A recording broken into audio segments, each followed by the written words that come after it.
So welcome. Thank you. I apologize for the traffic. Oh my goodness. Well, it is part of reality here in Fairfield County, right? 95. And with you is your favorite doggy. Who's also wearing Sheroes? Oh, the Sheroes. The dog's wearing Sheroes. See, we were just talking about artists and the choices they make and self-expression, but you know, I wanted to let you talk about your art and your Yes. inspiration. Okay, tell us what you're doing now lately. Lately, well, I'm continuing to do the same thing that I've always done, which is painting portraits of inspiring women. I am doing some inspiring men. Good. We like inspiring men too. You know, it's just, it feels like there's been a lot of people who have been stepping up and doing some really great work. And so, you know, I've been doing that as part of this ongoing project, which is, you know, sort of a labor of love for me. And, you know, and I'm still doing other work as well. I do, you know, my landscapes and my abstract work, which is just, you know, food for the soul kind of stuff. But you know, the Sheroes and Heroes are sort of what I like about that is that I can use social media to have conversations about, you know, why these people are inspiring. And you know, you include historic people and people who are less in the mainstream than, you know, as an example, I did Pope Leo. Ooh, I like Pope Leo. I like Pope Leo too, and but he's obviously somebody who people know. And then you might do him, and then you might do somebody. I'm trying to think of somebody recently that I've done that's less well known, but I've done people who were judges on cases that were smaller, like Judge Aquilina, who was she was on one case like 8 years ago, and people, you know, I've kind of forgotten her. So it's a good way to kind of remind people that sometimes it's, you know, lots of people doing little things. Yeah. And then sometimes there's a big person who does big things. Yeah. So it's just educational. So what men are you finding inspirational right now? Who are you painting now for men besides Pope Leo? We love Pope Leo. I did Pope Francis as well. So I feel very Catholic all of a sudden, which I'm not.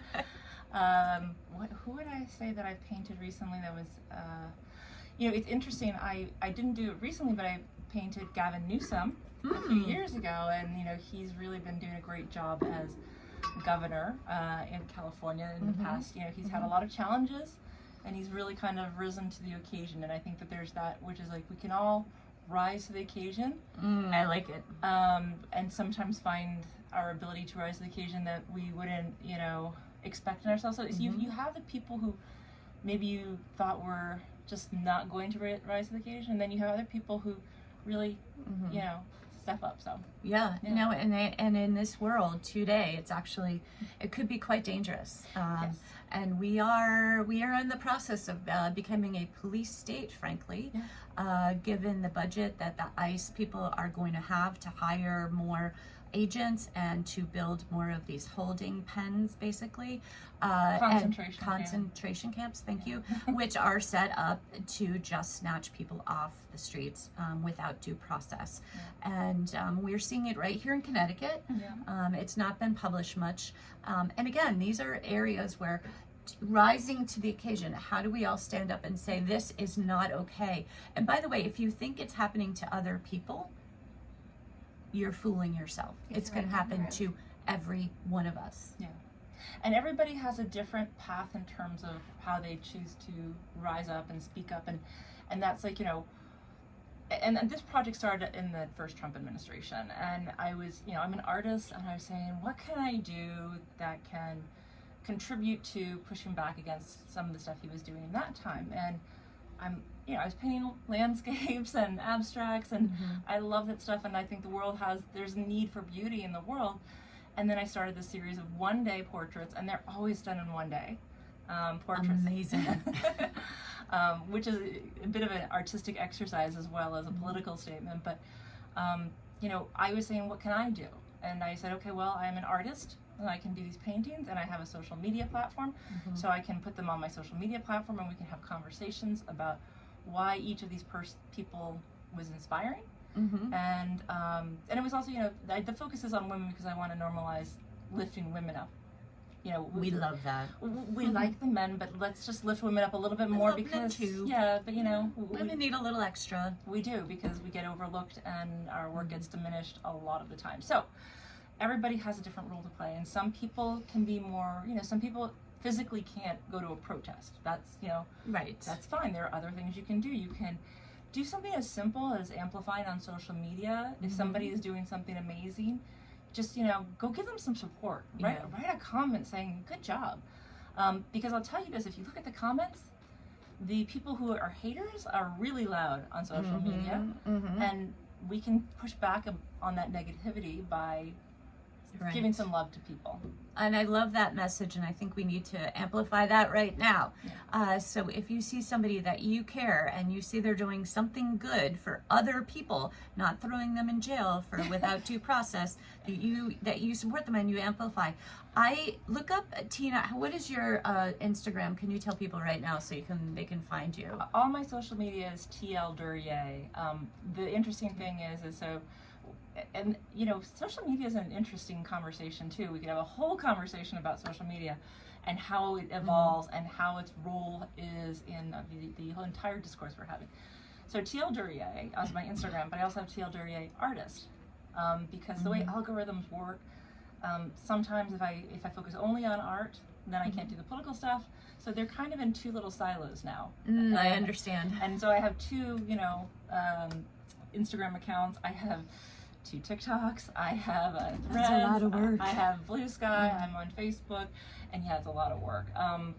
And so, if you want to see my political commentary, TL Duryea, which was initially where all my art was, and if you go back far enough, you'll see a lot of the Sheroes paintings there. Yes, I was going to mention that because I think you did put something on where you did one of these paintings in a day, and I really enjoyed watching your artistic process. Yeah, the video of me actually painting it. Yes, yes, it's really those are fun, incredible. Yeah. Very talented woman here to be able to take a vision and put it onto canvas and paint. It's just a beautiful thing. We earlier on in the show we had J.L. Henley. She wrote this book, The Thorn and the Rose, and we're really talking about artists, women and artists standing up. We have to tell our stories. We have to let people know what's important to us. And one of her messages is be bold. Yeah, right. We have to be bold, and I think that's it's an interesting thing talking about fear. Not just fear of going to jail, but fear of what other people think of you. It is still very hard for me to post my artwork online because I'm scared that someone's gonna be like, that doesn't look like that person, or I didn't think that was a good job, or the nose doesn't look right, and so every time I post my artwork, it is an act of courage, and we're all afraid of different things, and it goes back to we each have our own role to play, but we all have different things that make us afraid. And sometimes people are afraid, and people look at them like, oh, that person, she's fearless. She's never afraid of anything, and they might be just terrified every single second. And I think so often we hear these things, people say things along the lines of, being brave isn't about not being afraid, it's about being afraid and doing it anyways. Yes, I get that. Yeah. I love that. Well, I do believe in this moment, and one of the reasons why I'm involved with this show, and Lisa's with me on this, is it really is about this connection between relationships and who we are as our individual selves and how much we care about ourselves, plus who we are in our community. What does that look like? What do we bring to our communities? And we are in a time right now that I don't think I believe is unprecedented, where the fear level is so much higher than it's ever been, that when you speak your truth, your mind, you can get deep, highly, insanely attacked. And in fact, we had Melissa Hortman, House Speaker, representative of the Minnesota state rep, and she was killed along with her dog and her husband. So this is real. If you stand up and you disagree with people, you can get killed. Now, it's political violence. We're in a different state. Yeah. What happened to Melissa, I painted her. Oh, wow. Yeah, the thing, and I have a friend who was friends with her. And she is trying to get the painting placed at the Harvard School of, which I'm not remember Kennedy School? I think it was the Kennedy School that she went to, yeah. and so she's trying to get it placed there, because obviously, we would like something like that to go somewhere like that. But it's dangerous. Yeah. I certainly, you know, I'm a lot more cognizant of my own personal safety today than I was, you know, 10 years ago. And not because I'm worried about crime. I'm not worried about crime. I am not worried about immigrants. I am worried about somebody coming to my door dressed as a police officer, like what happened to Melissa, and actually be somebody who is out to cause me harm. That's what I worry about. And it's not far out of potential. We don't want to manifest anything negative ever, but that is where we're at, and that is part of this being able to say we're sitting here, we're talking right now. Quite honestly, we're in Greenwich, which leans pretty red. There are plenty of people who are sitting listening to this show probably disagreeing with us right now, but it is important that we have this message and we continue to talk. Just FYI, anybody tuning in right now, this is Trevor and Friends. I am Trevor Crow. I'm sitting with Tina Duryea, who is an artist and activist. She makes a living with her art, which a lot of people are like, whoa, is that actually a thing? And she has done something really special. She has got a project, sort of heartfelt Sheroes. So she has painted women, politicians, judges. I'm looking at her dress right now. She has done Ketanji Brown, right? Kamala Harris. I'm looking at some of the beautiful women. It's going to be a quiz where you see if you can name everybody. Deb Holland, I can see her. RBJ. I mean, it's pretty incredible. The women that have had a great deal of influence on our community, on our politics, and what we can do to help the world. So we can't stop that. We can't pretend that women aren't important and we all got to take a step back, which I believe there's a whole bunch of people out there who are like, okay, ladies, time for you to be quiet. There's definitely a movement, in my opinion, towards silencing women and putting us back into something that, you know, a mindset that's maybe 50 years old ago, where, you know, be a tradition, the whole trad wife thing. Oh my God. Yeah, which is very, you know, my mother was a stay-at-home mom. She was fantastic. I loved her. She was also a stay-at-home mom because she didn't really have a lot of options. You know, there was that generation. There were women who achieved a lot, but it was very, very hard. And I think my mom could have done phenomenal stuff if she had been able to work outside of the home. And so there's all this nostalgia about it, because like when I was a kid, I got home and there were homemade cookies sitting there waiting for me. Pretty awesome. What kid doesn't want that, right? But I also, as a child and as an adult, looking back at my mom's life, I think of, you know, maybe there was more for her than making cookies for her kids that would have fulfilled her more. And that's not to say being a mom full time is not, you know, fulfilling. It's just, what was all that potential that she was one of the smartest people I ever met. Wow. Yeah. And again, you know, everybody, we all have to live our best lives. And if you choose to stay at home, awesome, wonderful, super supportive, man or woman, whoever, I don't care, if that's what is going to bring you joy and happiness. And there are some people that really do want to do more and other things, and having children is a part of a big life, right?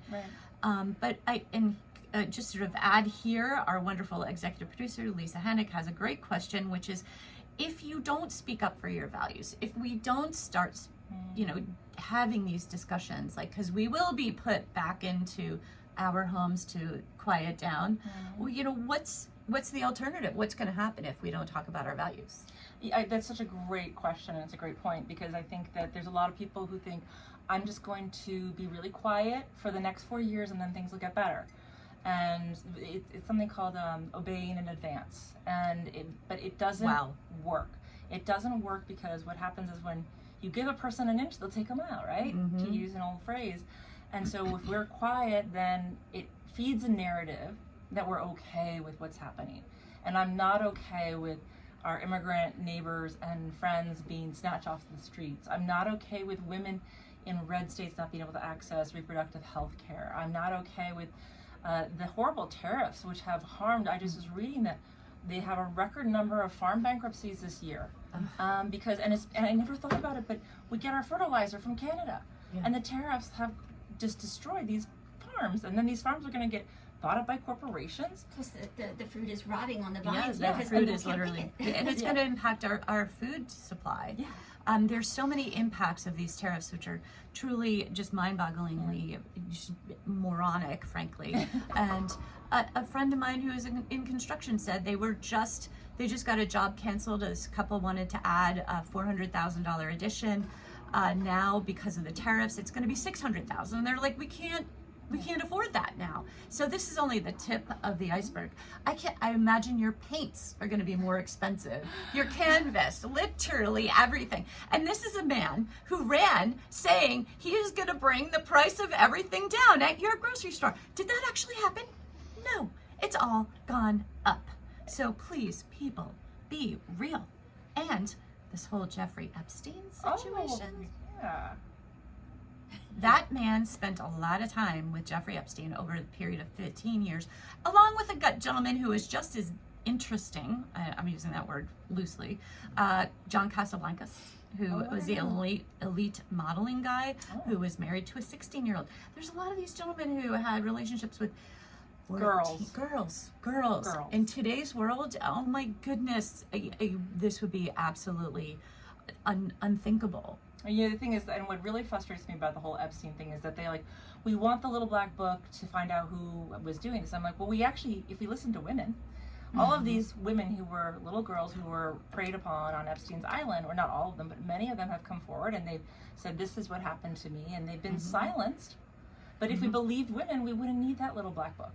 We would just listen to them, and we'd accept what they said as truth. Yes, and yes, there were all sorts of very rich and powerful men, bipartisan. This is not just Democrats, but they're splinter Republicans taking advantage of young girls, and it's disgusting and horrible, and it should be addressed.